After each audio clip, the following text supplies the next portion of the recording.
Okay. Like to call the meeting to order. Please rise and join me in the Pledge of Allegiance.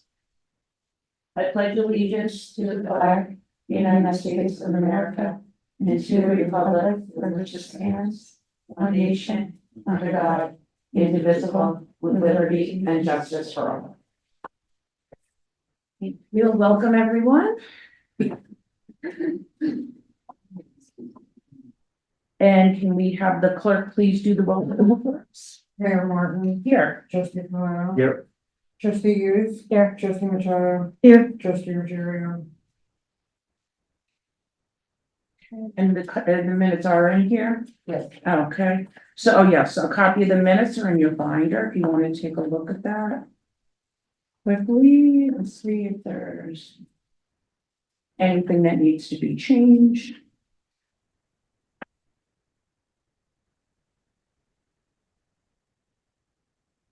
Or added or corrected.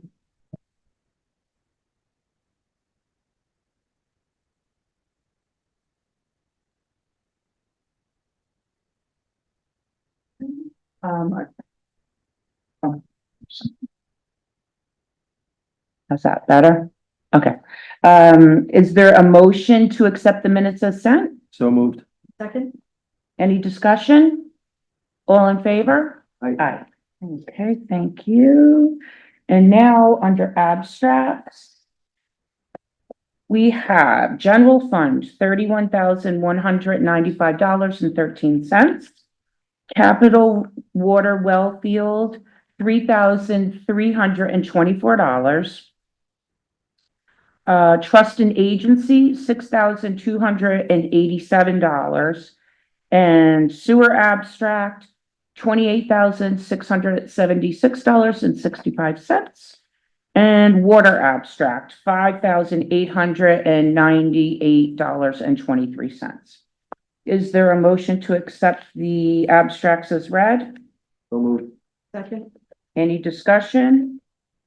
All in favor? Aye. Aye. Thank you. Okay, so welcome everybody. This months are flying by here.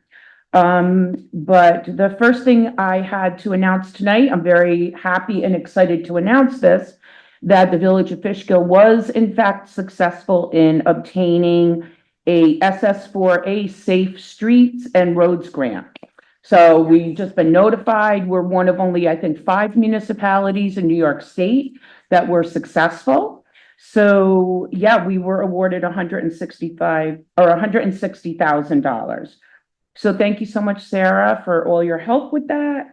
And we're really excited. So yeah, thank you. Thanks. Oh, I wanted to let everyone know, weather permitting, we will be paving Shirley Avenue this Friday. So just be advised that road is going to be paved on Friday. I wanted to mention our Veterans Day ceremony. It was lovely. We had a wonderful speaker this year. We had Cullen Lyons from the Director of Communications for the VA. He's a local guy and a very great asset to our local veterans, and we thank him for coming and speaking for us. Also, I wanted to thank the village staff, the police department, and the activities committee for helping to put that event together for us. We're planning our tree lighting and our parade of lights for December 8th. The tree lighting is from 3:30 to 5:30. We have a petting zoo, some face painting, and Santa Claus comes for the children on the fire truck. So it's one of our old traditions here in the village that we love so much. But then we're going to even add on to it this year with our second annual parade of lights. So that should kick off about 6 o'clock the same evening. So it'll be a very Christmassy holiday day in the village. So are we lighting the tree at the beginning? We're lighting it at 5:30. About 5:30, we usually light it, yeah. And then shortly thereafter, the parade will kick off. So Cool. Yeah, and if anybody's interested in being in the parade or anybody knows anybody, please, send them our way or refer them to Dan Burke. We really had a great time last year with the parade and we'd like to see it grow over time. It's a really nice event. I'm in this year. Yes, yes. So it's gonna be fun. Terrence, you want to ride with me? Sure. Yeah, the village guys are maybe gonna put a second vehicle in again this year, so they put one in vehicle in last year and maybe a second this year, so, yeah, we're growing. Does it start at 6, you said? That should start about 6 o'clock, yeah, and it's just gonna go right down Main Street this year. Cars line up, I think, on Church, right? Yeah, over by Fishkill Elementary. Yeah, and it's gonna go straight down Main Street this year. Light the tree after that? We're gonna light the tree before the parade, Yeah. Yeah. 5:30-ish. yeah. Candlelight concert, we're having again, this was one of the, 125th anniversary events, and actually, this will be the final. The candlelight concert, the second one that we're doing is gonna be the final event for the, 125th anniversary celebration that we did this year. It's the Highline String Quartet.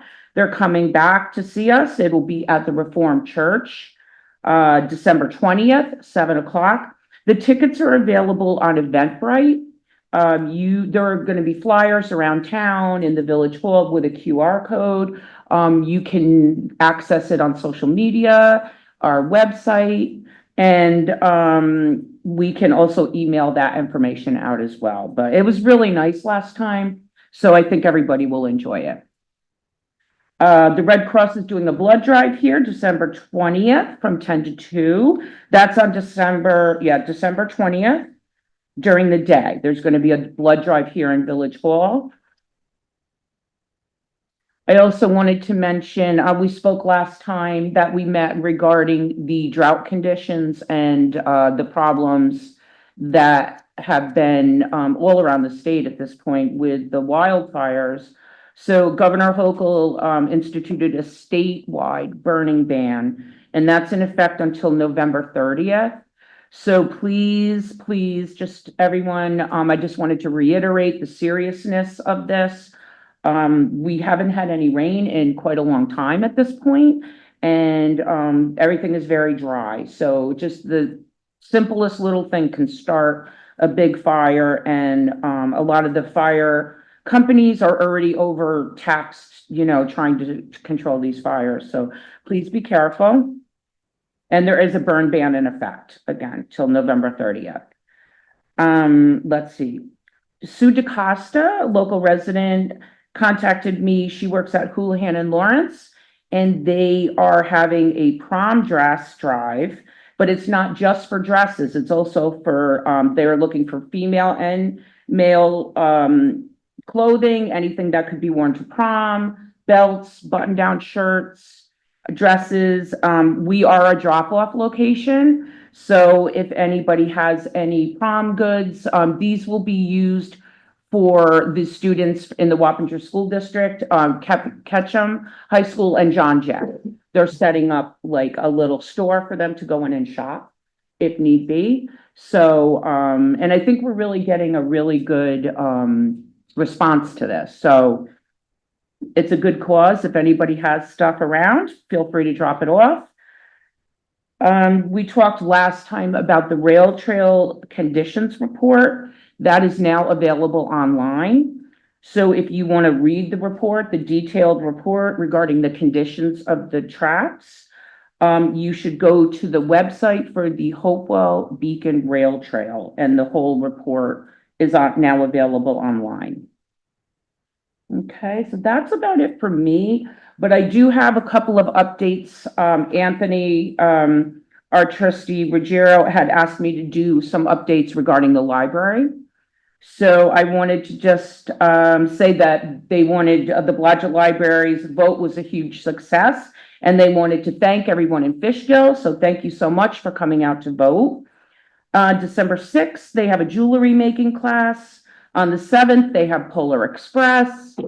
December 14th, they have the Book and Badges event again, which is the local police coming in and reading stories to the kids. And they have a whole list of events. So if you are interested, they have events all the time, not just at Christmas time. So really, check out their website, the Blodgett Library. There's many free events, almost every single day of the week. So they do a great job for us. So please, check out their website. So with that, I'll open it up for department reports. And we have the attorney, Greg is with us tonight. The report to the board that working on that local law for the stop on Broad Street and the speed limit on Bedford. I clarified something I needed confused about the plan tonight, so I will have that for your next meeting. I'll have it for your agenda on December 4th. Okay. On the regular board. Sounds good. Glenn? Greg, it's a no parking sign, just so you're in front of 42. This is for Broad Street. Yes, No parking sign. No parking sign. right. And the speed limit or no? Speed limit will be on Bedford Avenue, which is the library. Yes. The library. And those are two separate laws, correct? I'll be part of the same. law. Oh, okay. Traffic. Oh, okay. I'll have that for your agenda. Okay. Sounds good.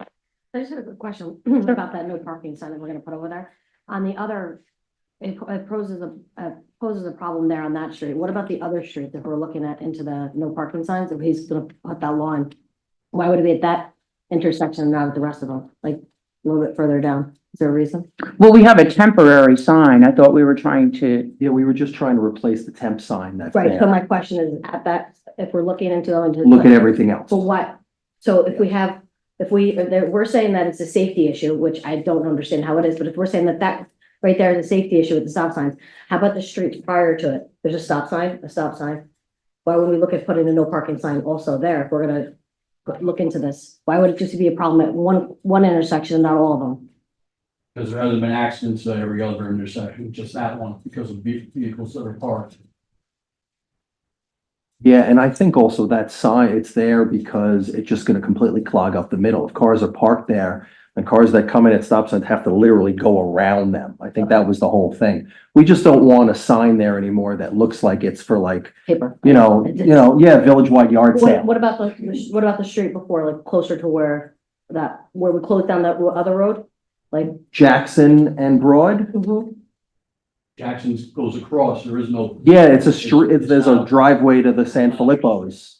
The reason why, because you know where we're talking, right? I know The exactly sign what you're is, talking right? about. So what you're talking about, I believe, is where the San Filippo's Yes, entrance that's is, correct. right? Yes, So, so that doesn't, if somebody goes to park in front of their house, it doesn't cause any issues there? No. no, there's actual There's parking on certain days of the week you're allowed to on either side on Broad. Okay. So there's that, but I think the issue is because it's right in the middle of two stop signs, that traffic will just get congested if anybody's parking there. Yeah.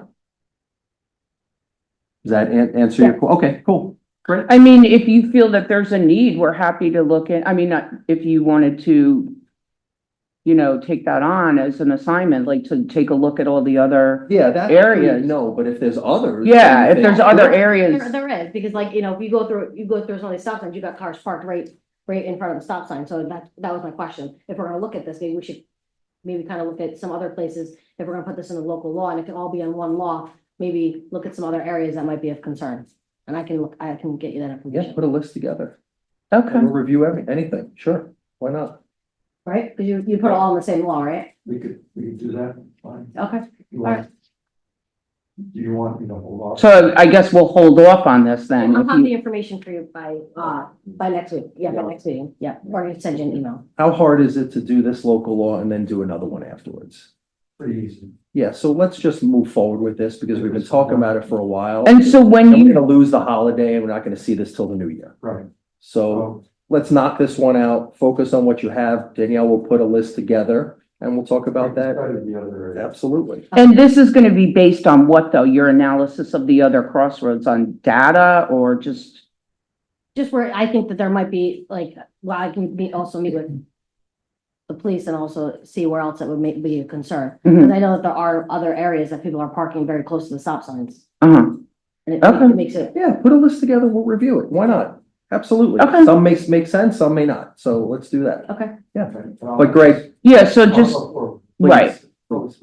right, because this sounds like it might be a little bit bigger of a project. sounds a little more complicated. Yeah, let's Okay. get this knocked out, please. Thank you. Okay, sounds good. Anything else, Greg? Later on, the thing that's been quite so long, Okay, probably get that. okay, sounds good. Let's see, building department is in your folder for your review. We do have a question regarding the software for the building department. We need to find out for sure whether or not this software is in fact working for us and whether or not the data will be moved over. So we'll be looking into that, because we just got the new software, so.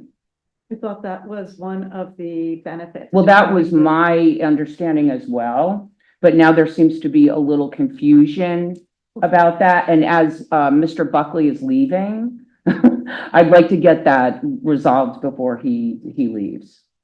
Yeah, Is there any update to an application for a replacement for him? yes, actually, we invited him here tonight, and I think his Nick, not to put you on the spot. That this is, we invited Nick Werner. Nick Forlano and I both interviewed him the other day, and we thought we'd bring him in just to kind of see the village board, see, so you could all meet him and ask him questions and, anything like that, so. Yeah.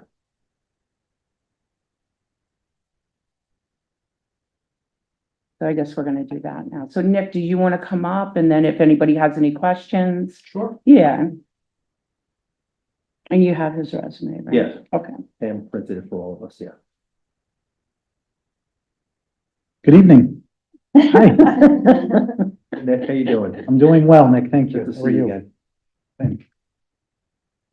So, happy to answer any questions or give you some info. Tell me whatever format you'd like me to go Why in. don't you just give it like a brief synopsis?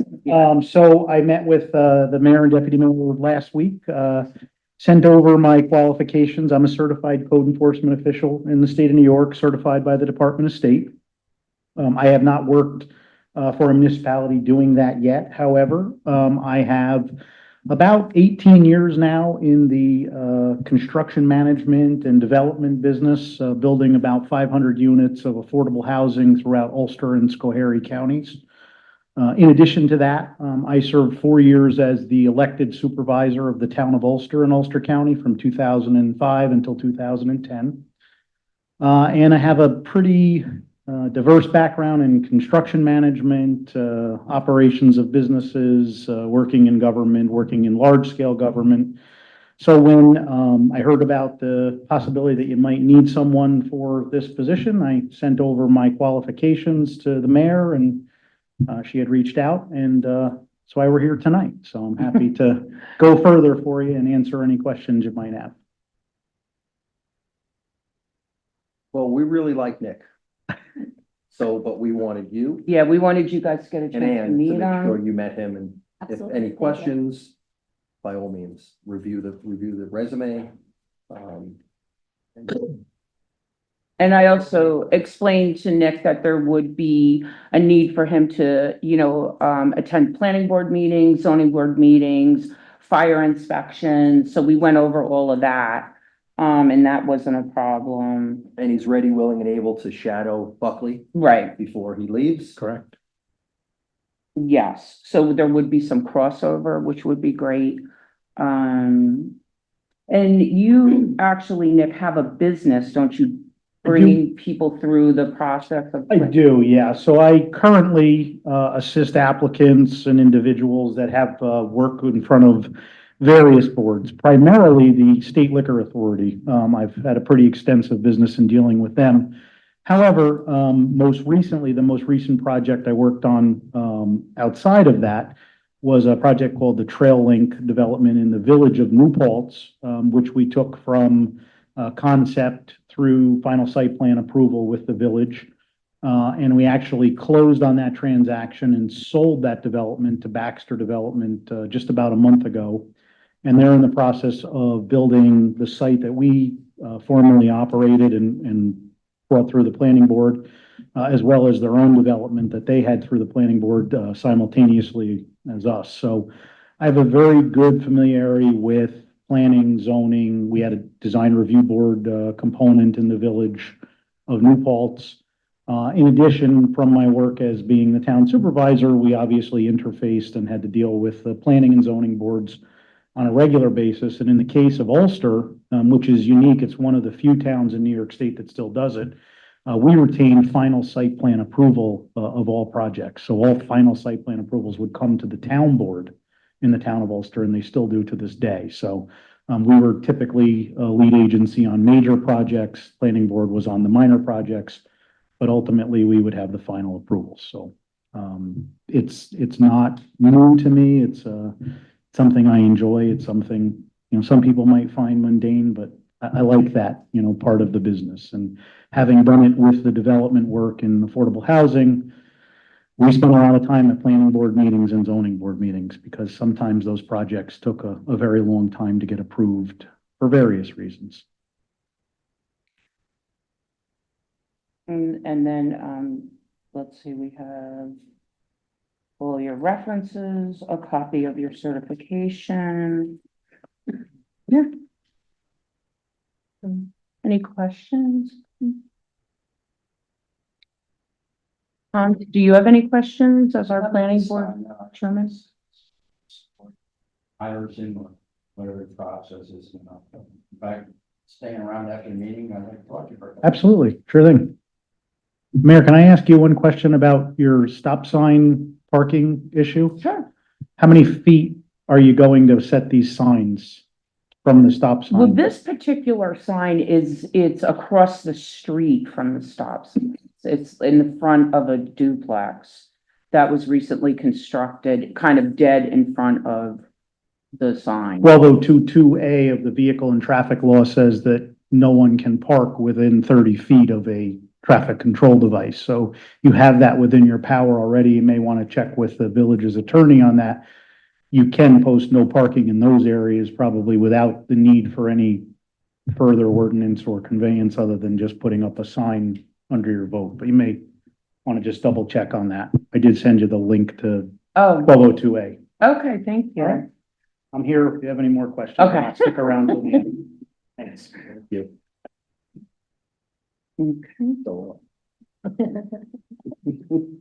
All right, let's see, building. So I think Danielle and Ann should review Yes, the resume. and Anthony, he's not here, so he Yeah, has to and then review we'll- too. yeah. Maybe we should email a copy to Anthony. Yeah, because I sent it to him. Oh, you did? Okay, great. All right, then everybody's got it. Okay. When is Dave, we need to move on this sooner than later? Well, he's Leave- leaving at the end of the year. So we have, December 31st. So we would have yeah, I know, TikTok, right? I mean, if you guys are ready to move on it now, I mean, I think it's really important that we move on it sooner than later, because I think Okay. having that, having that layover time for him to get adjusted, I think is gonna be really, it's gonna make a big difference. okay. Well, I'm 100% This, do with you, him, but are I you need you familiar? guys to okay it. Yeah, are you familiar by any chance with the software that we're? Well, we didn't get that far yet. It looks like you have a lot. See, the thing is with the building department software, I have to say that most of the building departments all around used Municity, and that version of Municity was going away. So they were raising their rates a lot, which is why everybody was looking for other, so that's been like a hot topic lately. But yeah, we were going, we had chosen the one that Edmonds has, and it's IBS, I think it's called. And we understand it's used a lot in Orange County, but so, yeah, we'll take a look at that, see what you think. I was born in the 80s, Mayor. I'm sure I can work my way through it. Figure it out. Okay, And there's no other applicants, right, at this time? I mean, he was the, No, there are. Yeah. Right, okay. yeah, the top applicant, so. So, Ann, your thoughts? No, looks great. Danielle? I like the resume.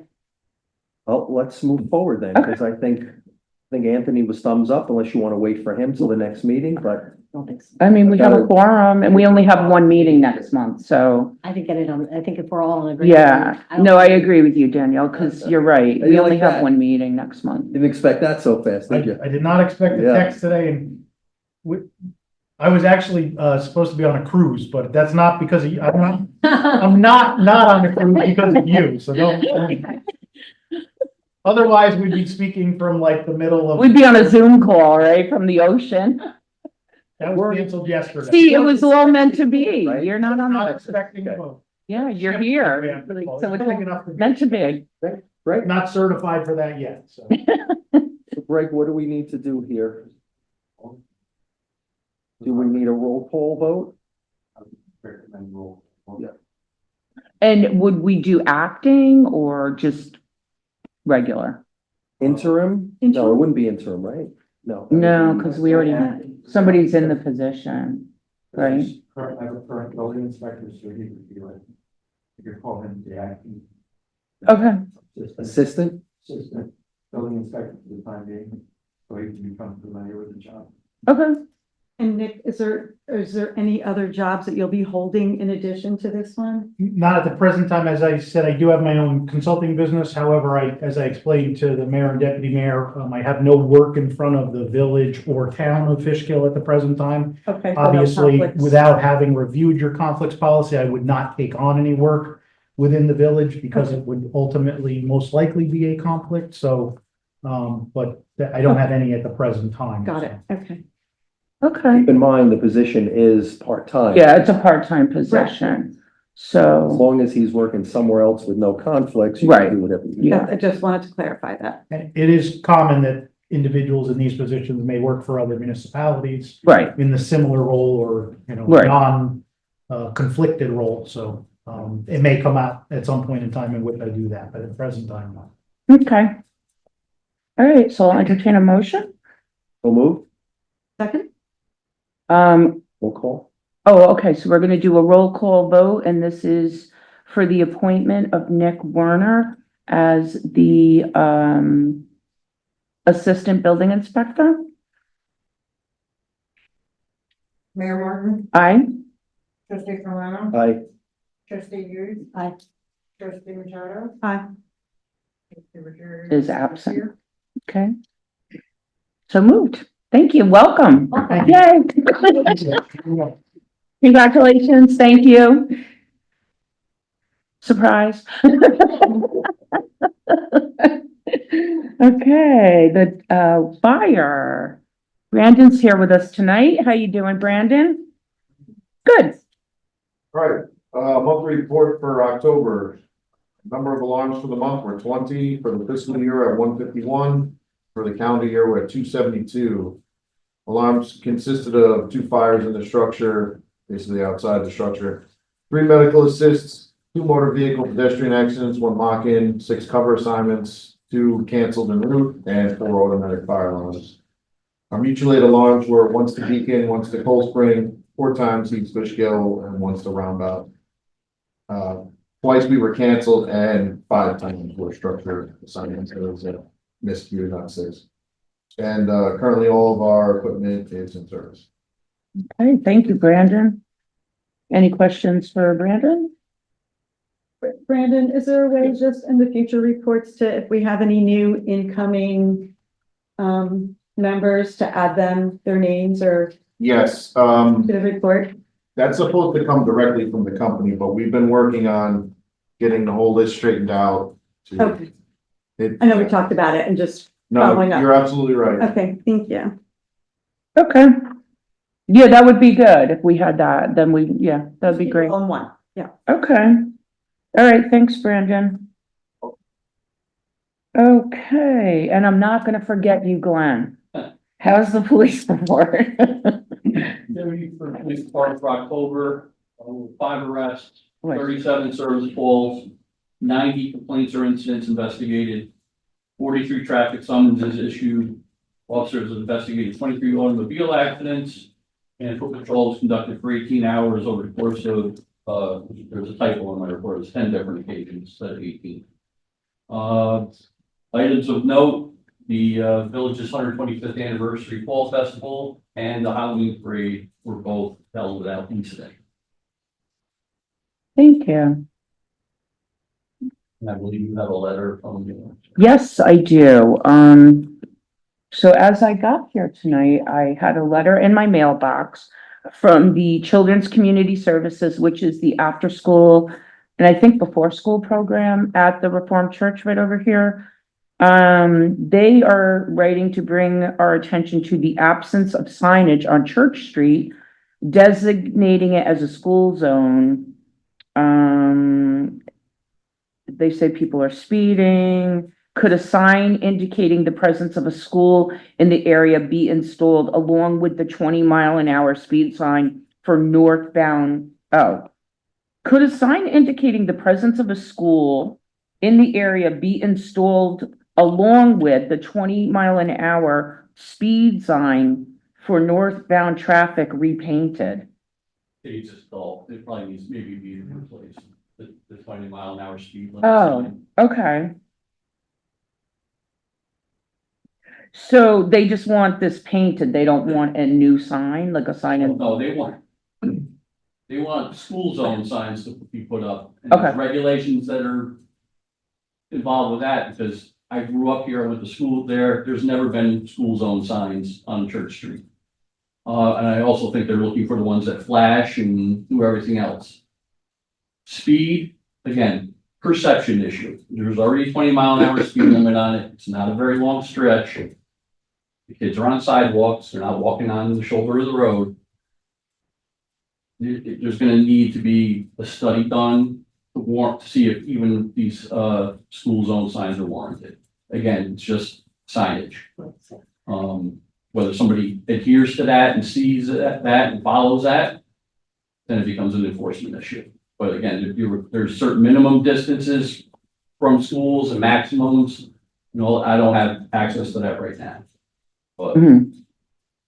Mayor, is that something that our grant Well, that's what I'm sitting here thinking. investigates? Yeah, Well, I mean, the same thing. a lot of the things that we're discussing here tonight, I think we can allocate funds from our Safe Streets grant to address some of these issues. Yes. Stick to those areas of concern, there'll be a committee that has to convene, and then we'll actually make a list. of Right. what's actually- so And that was one of the problem areas. That is. Yes, the data showed that there was problems over there, so, okay, that would be good if we can do that, so. Are you gonna respond to them? I'll Or, respond to them that you were made aware of it and you were taking investigative steps to Okay. review their concern. but what about repainting the sign? Well, it would have to be replaced, and that would come from the water department to replace it if it needs to be. Okay, well, then I'm gonna, we'll ask Paul to take a look at the sign and see if it needs to be painted. And if so, when we can get that done.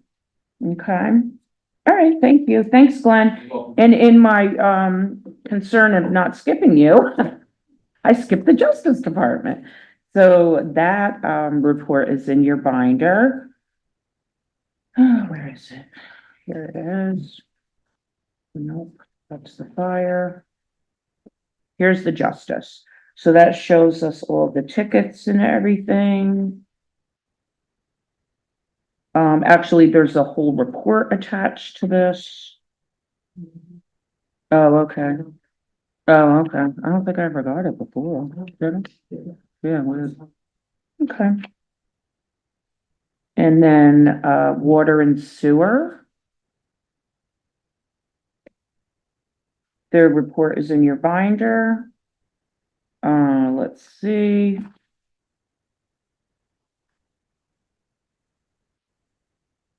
I spoke with Paul today, and believe it or not, even with the drought situation, like our wells are doing fine.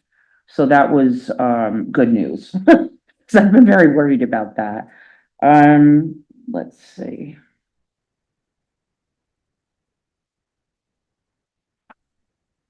And as I said, they are going to be paving on Friday. you know, as long as, the weather is good, which it has been, so we should be good. And then clerk treasurer. You have a treasurer's report in there or no? No. No, I don't have that in here. But do we have ambulance? It's for Yes. October's in there, yep. Okay, As always, a work in progress. yep. Now, I believe, because, I've reported back, to the board a few times that there has been some meetings with the different quadrants of the county, with the, county executive and emergency, Bill Beal, the people at the county, regarding ambulance. And I'm pretty sure, Glenn, you might know, I believe that the county signed a contract with ambulance. Did you hear that? Pending the approval of the funding, which is probably happening at tonight's meeting. Okay. Because, there's a concern that, first of all, believe it or not, some municipalities do not offer ambulance service. So there's no guarantee that if you pick up the phone, anybody's gonna come. So that puts a strain on everybody else. And, but that would be helpful if this was to pass, because we do need additional help with, ambulance and EMS. So that would be a step in the right direction. I hope it gets approved. It was my understanding it was gonna be 2 ambulances, like 24 hours a day, to be situated around wherever the need was in the county, so. Glenn, you said pending funding, which is happening when? They're voting on the budget tonight. Tonight. Oh, that's where Rugby, Anthony, right? Anthony is. Yeah, so. Yep. So that would help too, if, Sure. that happens. So just here's all your data.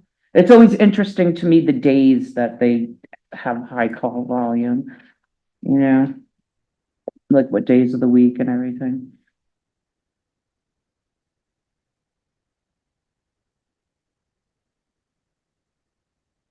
Okay, well, thank you for that, Nick, getting us that information. And then, planning and zoning, do you have anything for us, Hans?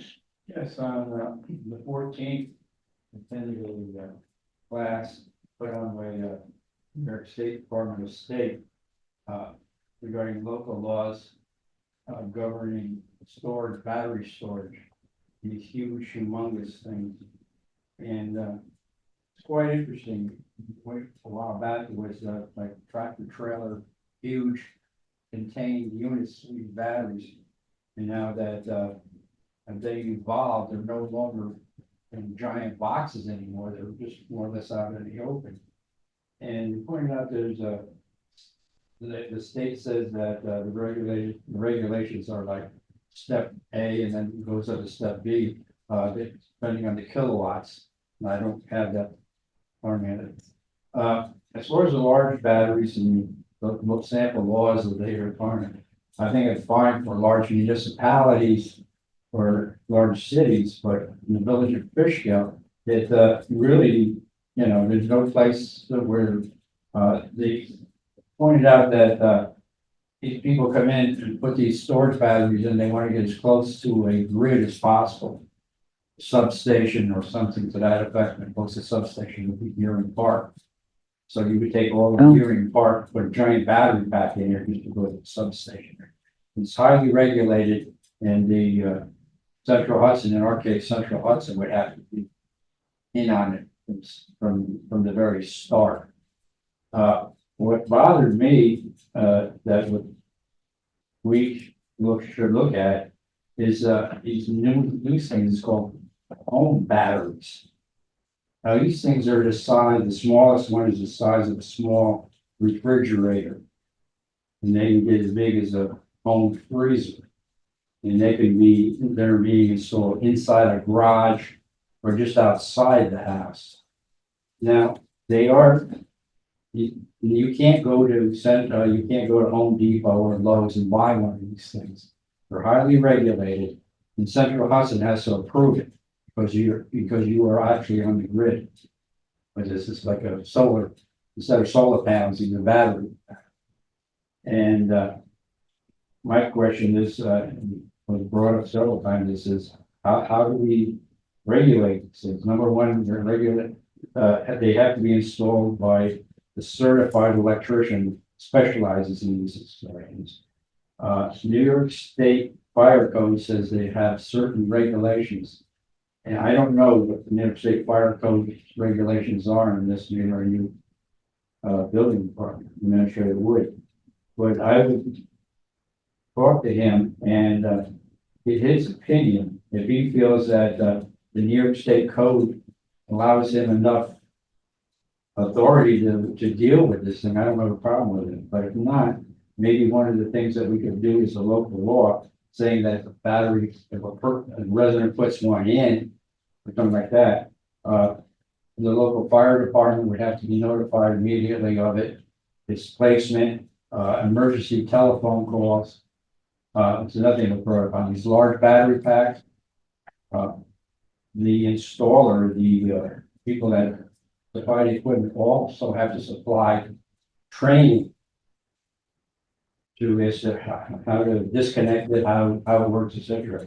And also, in case of an emergency, they have 24 hours to have their crew come in and take over any firefighting or any other problems with the system.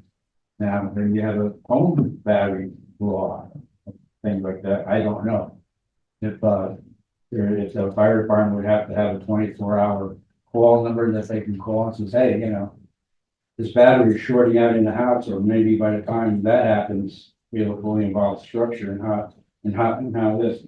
Also, that anybody that installs these things also has to supply any specialized equipment outside of a fire truck or anything like that. Any specialized equipment that would be needed to combat any emergency that would involve on this. Yeah. These would have to be permitted installations though, correct? Yes, Central Hudson would have to, you can't do something, Central Hudson would have to come and look at your resident and say, But I mean, the village would have to issue a building permit. that, I don't know. I can't imagine that they wouldn't have to. Yeah, but that, like I said, they're highly regulated. Right. And it's, I don't even know where you would go to buy one. Hmm. Was anybody in the village inquired about one of these? No, not that I know of. Okay. So that's what I was gonna ask. What are these How would things? you know somebody had one? How do you know? Well, if you have to get Central Hudson to approve it, There would have to be some kind of notification to the municipality. So I guess the question is that what Central Hudson has to be notified, does Central Hudson then by law have to notify us, the I village? don't know that. So that's something we need to find out. Yeah, we would need. to And what are find these that out. battery, what are they using just to like power their home?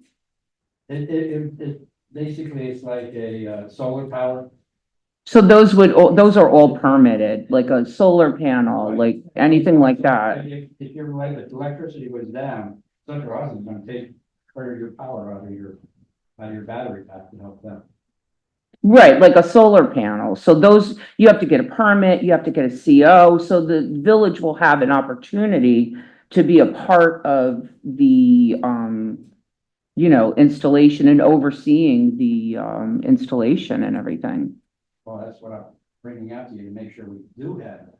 Well, I would imagine we'll have to going forward. Because. It sounds like this was like a class on like what's coming in the planning world. Yes. Yeah. Right now, the town of Poughkeepsie has a moratorium Oh,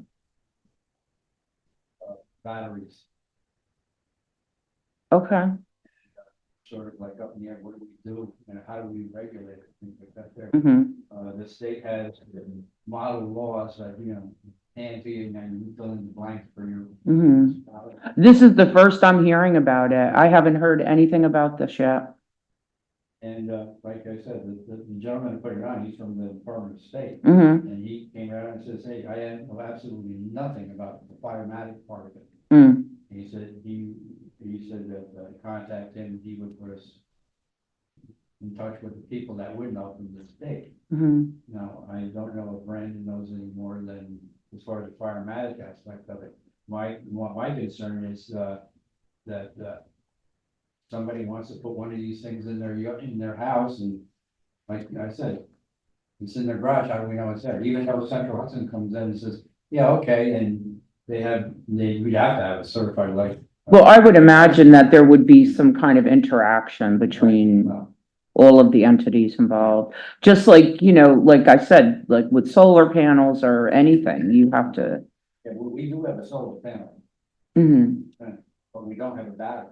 Have you heard anything about this, Brandon, in the fire community? Yeah, I think it was about a year ago.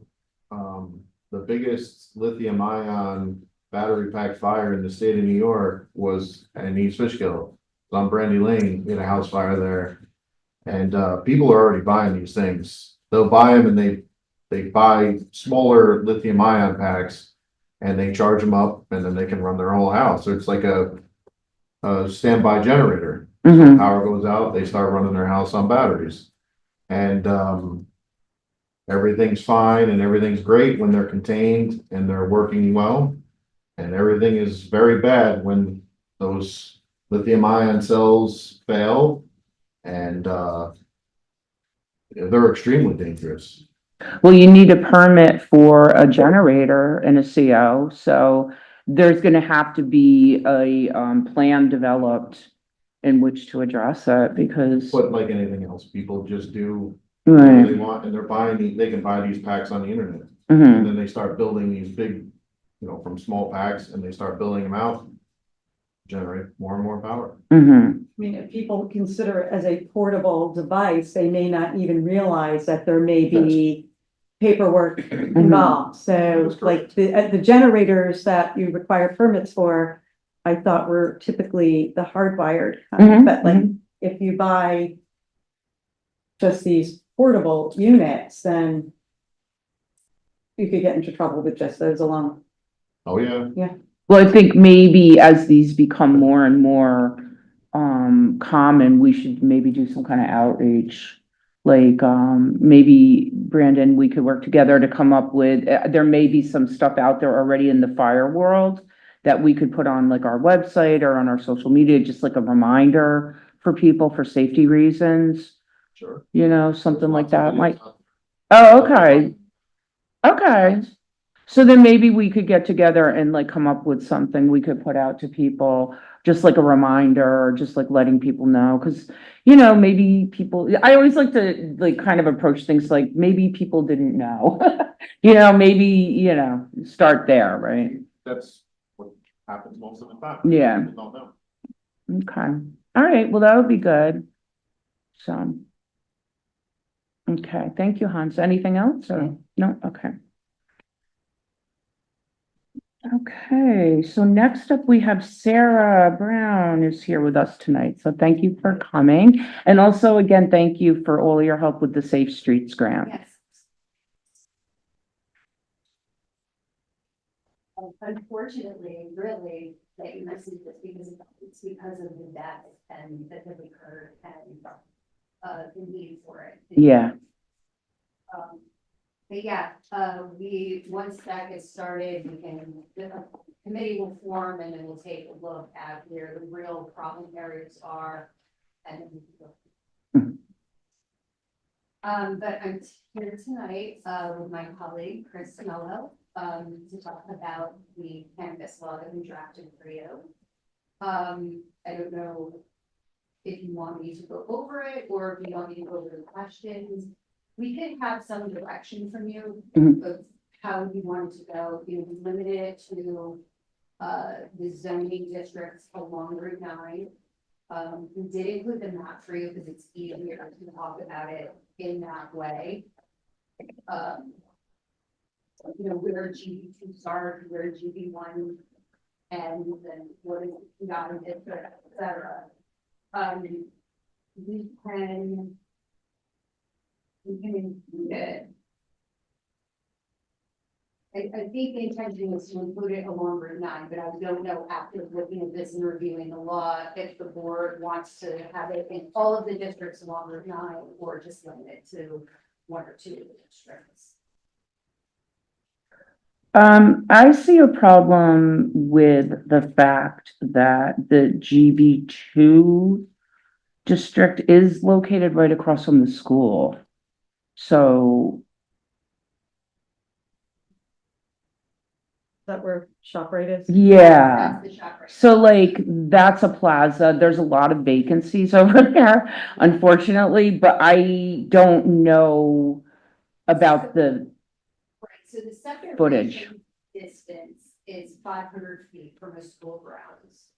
And that's measured in a straight line from the center of the nearest entrance of the cannabis dispensary to the center of the nearest entrance of the nearest building occupied as a school on the school grounds. So it's basically from door to front door. Mhm. 500 feet. Chris, did we measure that? Do you remember? Yes, that corner of the plaza is about where.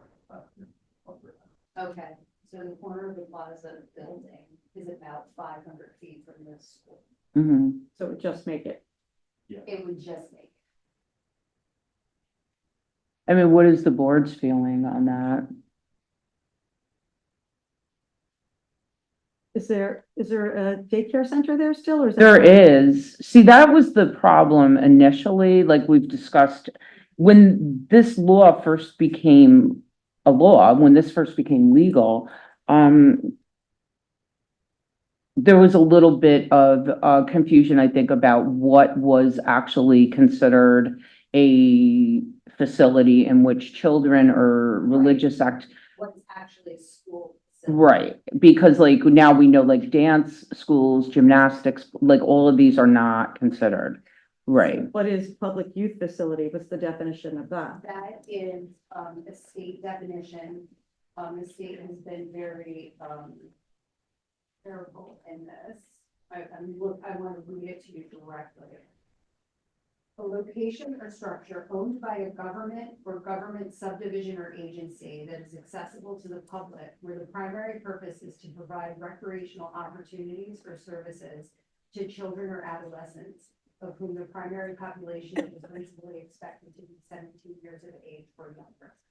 So the first part, like, the first part of the sentence is government. So you're talking like a YMCA or something like that. So any of these private, the first part of that takes all these other businesses that we're interested in keeping it away. And right.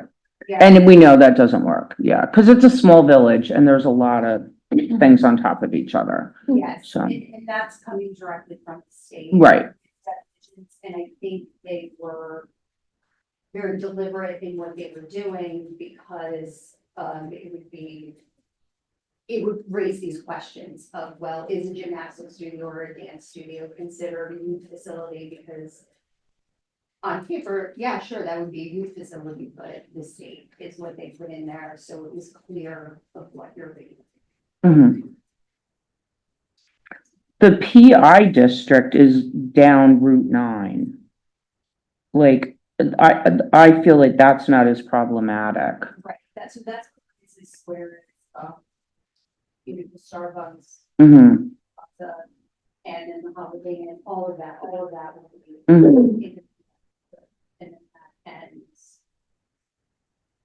Concord Brothers. Right, correct. mm-hmm, Yeah, I goes over there. mm-hmm. Um, So, I mean, we certainly can do it just for the PI districts. We just have to. It's, allow them in- yeah, I mean, that's my opinion, but I'm only one person on this board, so, I would agree with that. okay, Barbara. I agree with that. okay, I have no problem with that. okay. So we will update the law before we made that assumption. We want to- Mm-hmm. No, thank you for that, because, yeah, it's a little choppy down there. So just to review, Mayor, that is, that we are gonna include the ShopRite Plaza? No, it would not. No, we're gonna eliminate that. We're gonna eliminate that. So if you look on the map, it's just this PI district, which is like Route 9 south. So it would be, the other side of the road is the town, and that's like Walmart and everything. Okay. And then, the other side of the street is like where the old Holiday Inn and like some of the hotels. Starbucks is there. Yeah. Yeah. That's where it kind of starts and then goes down Yeah. And to that's the only- 84 is that the only overpass. As it's written right now, we were only considering the commercial districts along Route 9, which there's 3 along Route 9, but PI would only be this area, which is where Cracker Barrel, Mhm. Starbucks, Brewery's, Snowball. Is it not PI down by Elm Street Yes, and then Montford. and Montfort? So that strip mall, there's that little strip mall there. Across from Mumford. That little Awesome. strip mall in there Is PI. PI. That's by the Children's Medical Group right there, What's this? that little plaza right there. Correct. No, Correct. it's GB1 on that side. Okay. Oh, it So is? on the Wendy's side, and that plaza is GB1. And the other side of the street, right, which is like Sal's Pizza or whatever it is, pizza and stuff, like that Okay. side Yes. of the street.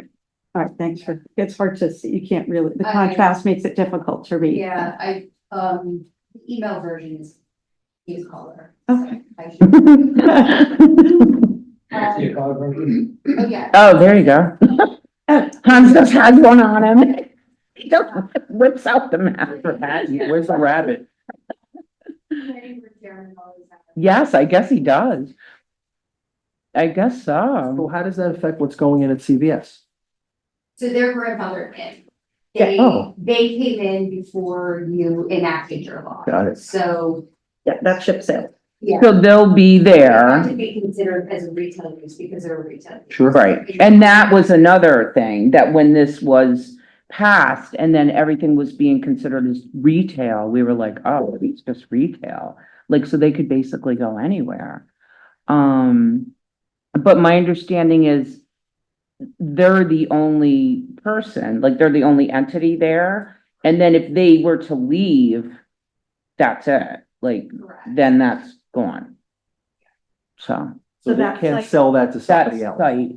Oh, I thought they could. I thought once it's approved, it's approved, Yeah, Right. somebody, No. they want to sell it. Another family wants to buy it. as is. Doesn't it stay? Oh, As it, is. yeah, as is, Yeah. as is, of course. Right, but if they Okay. went out of business, then it wouldn't be, nobody else would be able to come in Correct, Yeah. right, but they could resell their business to Yes. somebody else. to someone else who held a license. Correct. Okay, That's pretty hard. yeah, Yeah, it's not, no, I it's not know, like changing out, you know, a clothing store. right.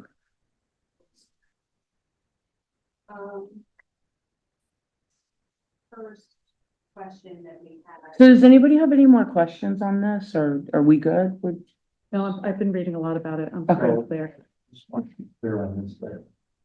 Where we refer to the G1 and the GB2, both that word we come out of the local law. Yes. So it would just be PI. That's it. Really, the questions are, so the state used to have in their law that dispensaries couldn't be within 2,000 feet of each other, but they actually, that's why I have Chris here with me, because he monitors the law because it's ever evolving with the state. And it's like almost a full-time job keeping track of what they're doing as they're really setting this up and getting things moving. And in December of last year, they actually took that distance requirement out. So you Yeah. would have a dispensary next to a dispensary. A lot of municipalities who had already adopted the law are actually behind the 8 ball. on it. Right. Because it's like ever evolving. So we can certainly, it's within your right to keep the spacing distance between one dispensary and another, if you would like to. It's no longer population based, because it was less, it had to do with the density of people who lived, whether it was 1,000 feet versus 2,000 feet. At one point, correct? So that does not exist anymore? I'll let you speak to that, Chris. I don't believe it's population based anymore, but that's a good precedent to follow just because it was originally in the law. Correct, yeah, But so you that's why I can just want, expand upon it. yeah, I just want to clarify that, because it was, different based Yes, on the smaller. Right, and it seems that this is going to keep changing yeah. as we go on. So, so the spacing has gone away, Gone away from the state. but we're allowed to put that. Okay, So the way that we have it written now, it would be restricted to 2,000 feet between dispensaries. Which, with the small size of the village, that really starts yeah, cutting down. right. 2,000 feet is. That's significant, yeah. So we'll keep. that. Yeah, that's fine. Yeah.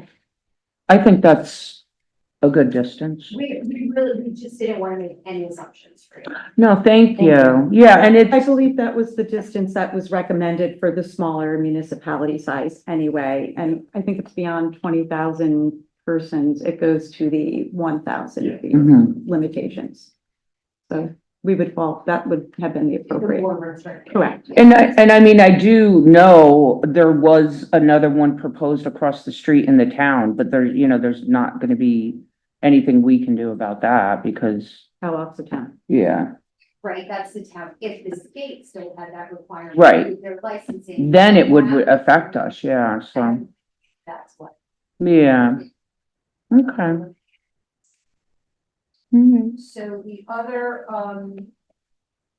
things that we did put in there, and these are currently in the state law, and Chris corrects me if any point I write. Within 500 feet of any school grounds, which follows the state law, 500 feet of a public youth facility, which follows the state law, and within 200 feet of any house of worship, which is also following the state law. They do, so they will, those are the legal minimums that are allowed. You can increase them as long as, you can increase those as long as they're not considerably unreasonably impacted. So like, you can't say. Like 20,000, yeah. Because then that would completely suck out. Right. So, if you want us to look, again, these are the state minimums, that's what we put into the law. If you would like us to increase those or look at where 1,000 feet would land, we could certainly do that. Or if you were gonna update one to be 1,000 feet, we could certainly look at that and tell you where that is. Mm-hmm. But we still would need to stay reasonable. Right. Yeah, no, that sounds fine. And I do, like, this is the perfect zone, I think, for it, because there are no churches or houses of worship. There are really no residential properties down there. There are no schools. And so exactly, right, And so I think with that, like you said, I think it's a perfect area because we selected this area. I think a lot of those other rules, we don't really need to apply them because Right. we picked a good area. yes, And if you started to go down the road of trying to measure your distance to a church and do that, then you may. yeah, Be overreaching. Right. One section is overreaching, it may compromise the rest. right, and, What is yeah, the church restriction now? Just 500 feet. Oh, 200, Oh, sorry, 200. 200. wow, they reduced that. It Whoa, mirrors the SLA law. oh, The SLA law is 200 feet for a school or a church. oh, okay. Oh, that makes sense, though. Okay. Okay, so, And dispensaries pay taxes. oh, yes. Churches don't. Oh, yes, that's a good point. That's a good point. So the village may approve operational hours on a case-by-case basis, but you can't limit them to operate less than 70 hours a week. So that's another overreaching. They're also allowed to they may not operate from 2 AM to 8 AM unless given express written permission by the municipality to have late night hours. I don't know what your thoughts on that. I don't think we need that. We don't want late night hours. We don't have those around Nothing here. happens good after 2 a.m. No, Usually after 4 p.m. yes, we appreciate that. No extra hours. Okay, so that's everything for the retail establishment dispensaries.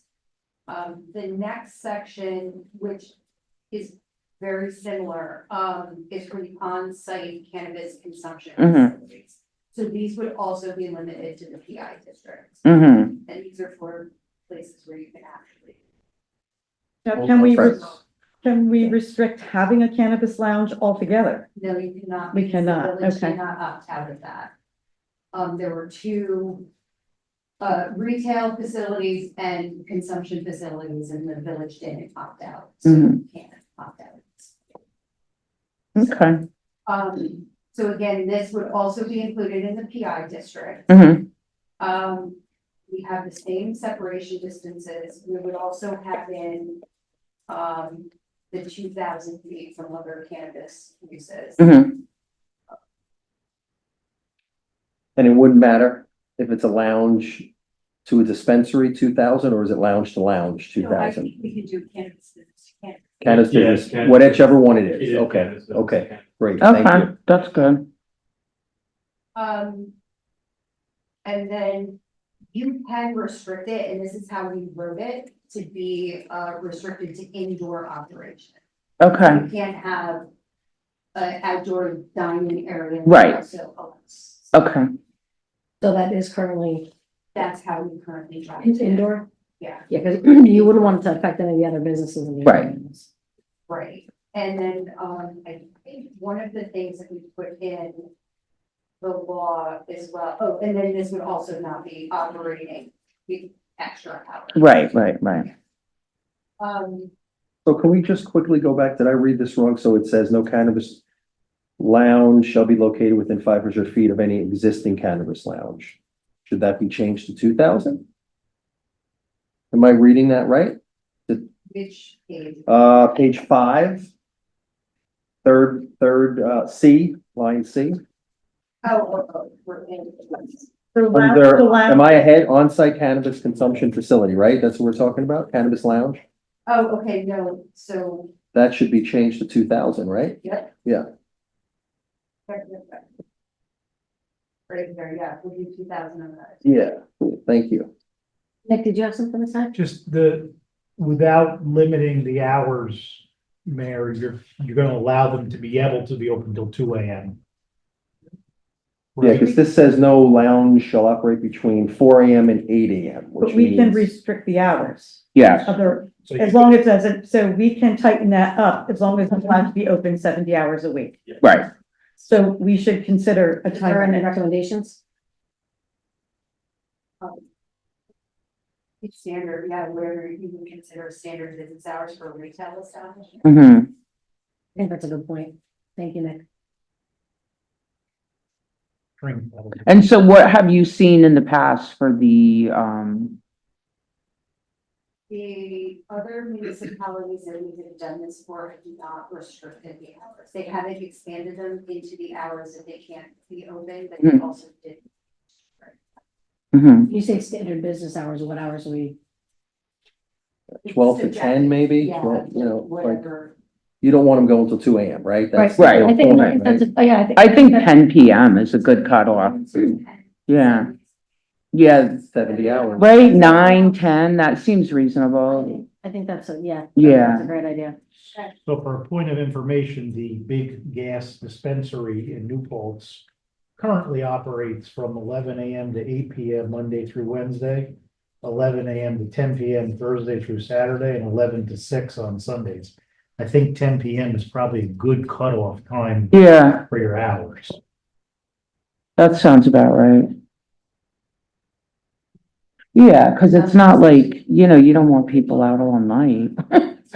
Oh, no, I'm telling you, because Going like, back when sometime. I'm driving to work, Right. the ones that are open They at still 8 do it? a.m., there are people standing outside at 8 a.m. Oh, and my I'm talking a goodness. line. But Wow, At 8 a.m. jeez. Do we want to allow them to open like 11 a.m.? 11 to 10, so it gives them 7 more hours, that's 77 hours, right? 10 to 10? 10 to 10, well, yeah.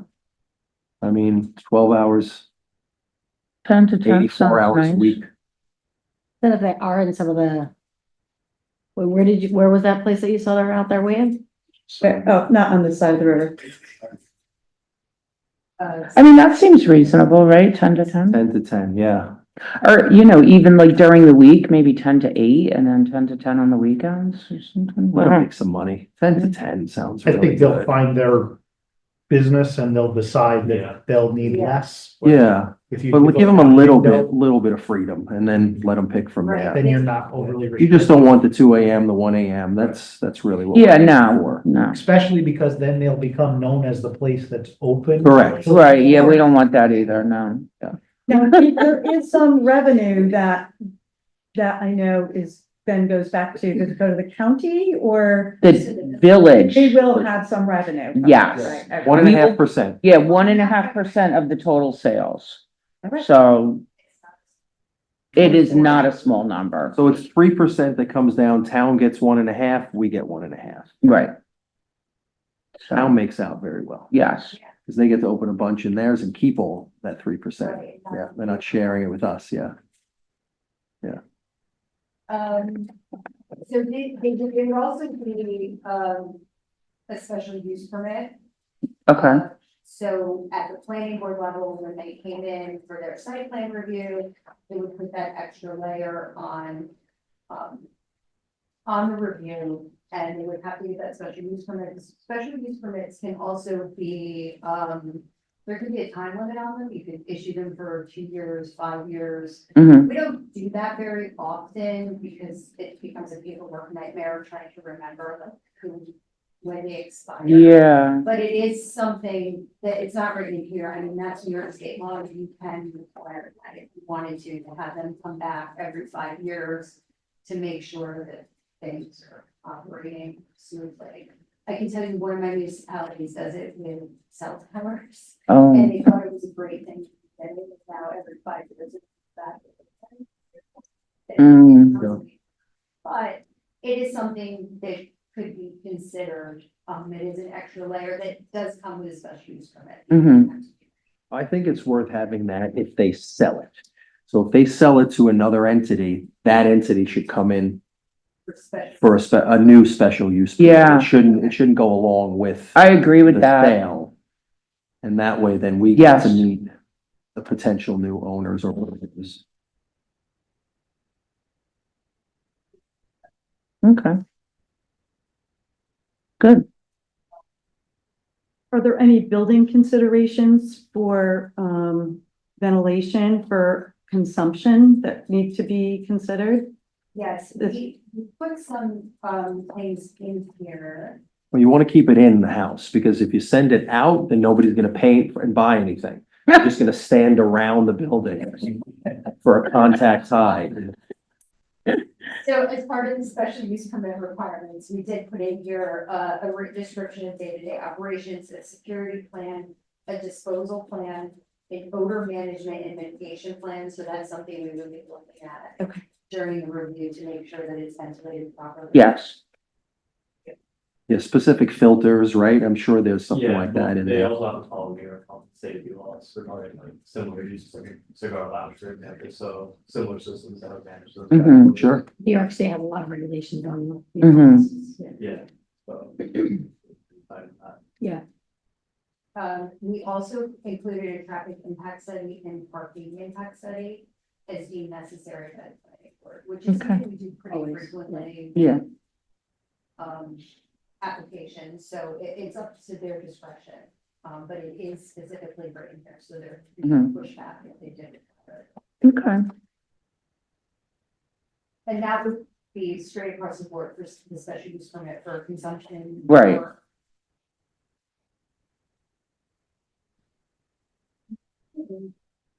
That was everything that we had questions for you about, so we could, nail down all these details and redraft along with the revisions, but I don't know if there's any other things you would have questions about. Not for me. Yeah, I think we hit most of the key points. Oh, we said 10 a.m. to 10 p.m. 10 to 10. Yeah, 10 to 10. I like the sound of that. Makes it simple. Like Nick had said, it's not gonna be changed. Right, right. You know, business is business, and if they're not having business. Yeah, yeah. It's a tax-paying business. Give them a Right. chance to Yeah. thrive. Yeah, And if they don't have enough business to stay open at a certain time, they're not gonna be. Yeah. open. no. Fair enough. Okay, so, one of the other things that we wanted to bring up, was there had been concern we voiced over time about the zoning, along 52 here, right in the village. Okay, yeah. Hans? I know it's pretty much CBD until we get down to the CVS Plaza. Right. Okay. So the other side of the street, just past Jackson Street, like all of those buildings. West of Jackson. Yes, all of those buildings down there. There's been a concern expressed, about the zoning down there. Like, what, is it possible? Could someone come in and decide to like tear some of those buildings down and try to build some, strip mall or something to that effect? That's all we see down till you get to the church property. Right. Yes. So we wanted to take a look at that and see if there was, and that's not part of the historic district? No? Historic district stops at the Jackson Lake property. Okay.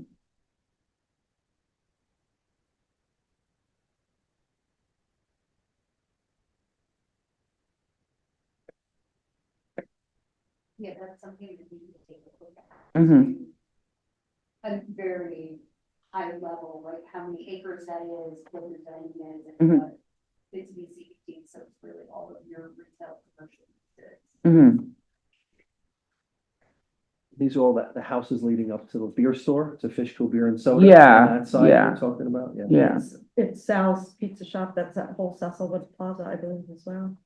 right, The chiropractor's office, the doctor's office, the insurance agent. right. Yeah, so there's a concern, because that all abuts a residential neighborhood.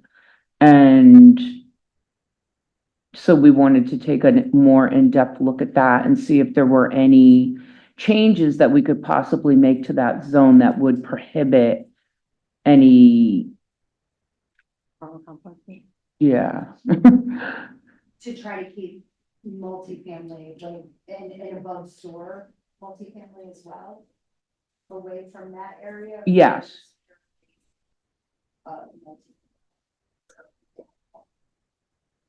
Well, just, Or even commercial. yeah,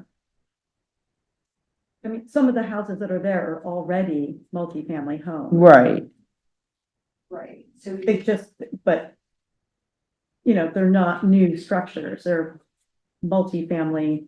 Right, so Homes I already think there. I understand, so add maybe a potential build out of that area to see what it could be built out as, because I think right now, off the top of my head, I think it's 14 units per acre is what is allowable in the BCBD district. Mhm. So if somebody were to come in and take the rest of that acreage. Right. Let's say it's 10 acres. Mhm. To meet the map. Like, Mhm. you could get 140 units like along there. Mhm. Do looking at that, if that would be like that. Yeah, because, we're just concerned that, we don't want all of that growth along because the area is already experiencing so much, traffic and, I'm sorry? Congestion. Yeah, congestion in that area. So if there's anything we can do to alleviate that from, continuing to happen or potentially happen in the future. I mean, we already have a precedent of multiple parcels becoming one building lot, so that could feasibly happen again with those. Right, If individual. Well, yeah, and there's nothing to stop somebody from. right. Correct. To do that, so I think what you would have to look at is creating a new zoning district. Mhm.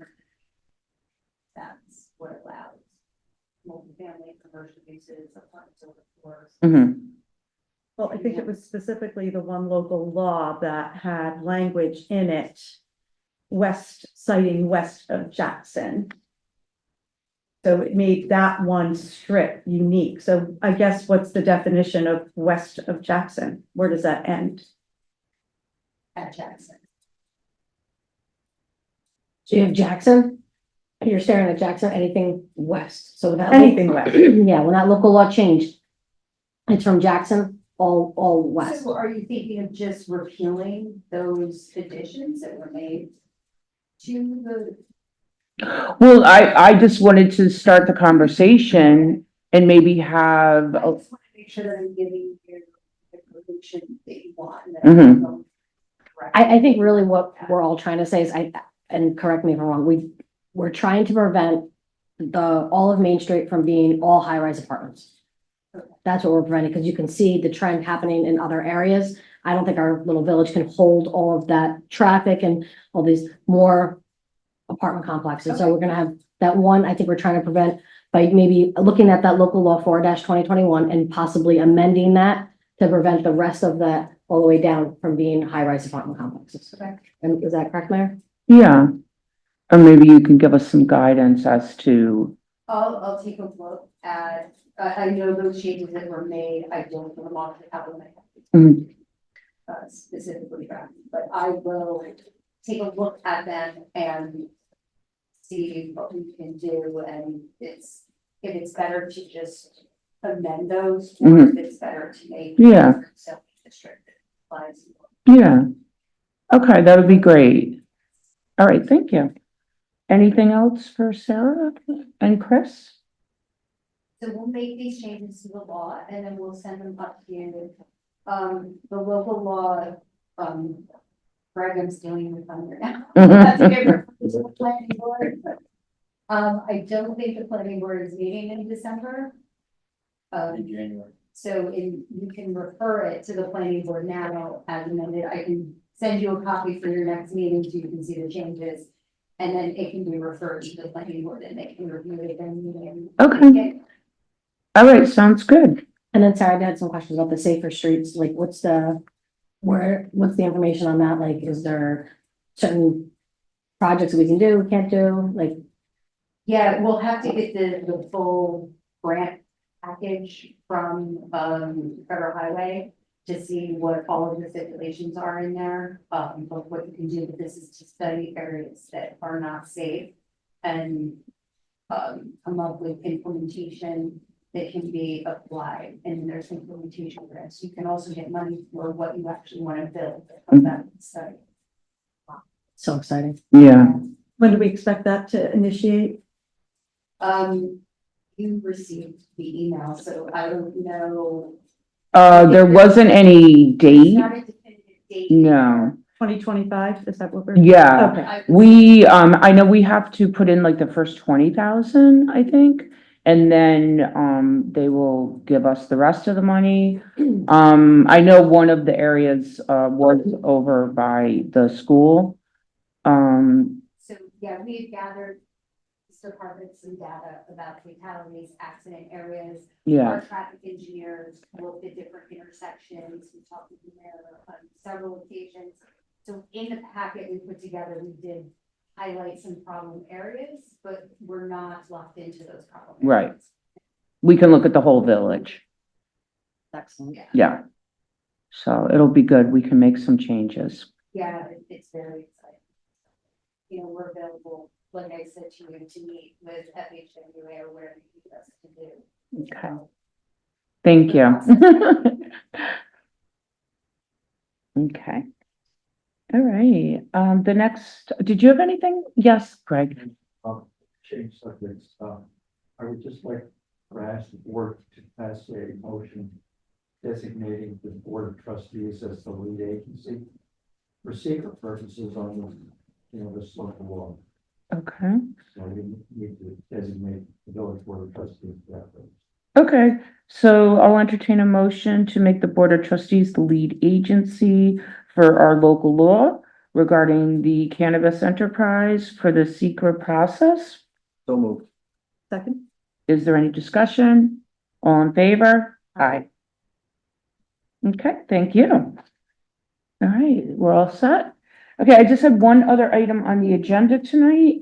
This came from NICOM, and I felt like it was pretty, important for us to pass. It's, just a resolution in support of the continued and increased state aid for local governments. So, NICOM was asking us to entertain this resolution, so I'll just read it quickly. Whereas until 2024, cities, villages, and towns had not received an increase in unrestricted state aid, also known as AIM funding, in 15 years, significantly impacting their ability to provide essential services to their residents. And whereas after a prolonged period without financial support, local governments finally received an increase of 50 million in unrestricted state aid.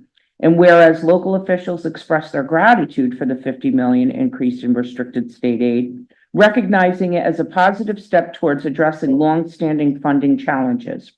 And whereas the state has referred to this new aid as temporary municipal assistance, suggesting that such an increase may not continue jeopardizing the sustainability of the crucial municipal programs and services. And whereas the property tax cap further limits the ability of local governments to properly fund the programs and services for their residents' needs. And whereas the increased and ongoing state aid for local governments is vital for maintaining infrastructure, public safety, housing, and other municipal services. Whereas the challenges of inflation and increasing costs of labor and supplies and the extraordinary federal aid only accentuate, and the end of extraordinary federal aid only accentuate the need for consistent and predictable funding to effectively plan for the future and meet the growing needs of the residents.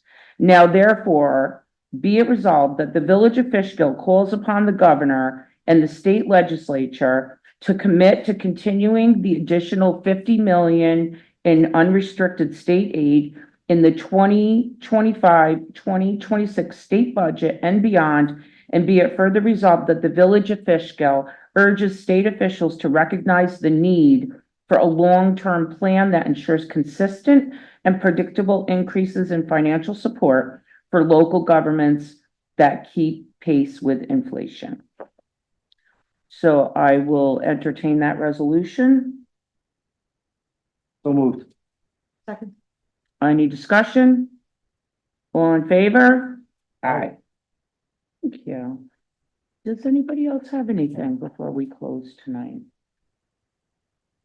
I do not. No? Well, I just want to wish everybody a happy Thanksgiving.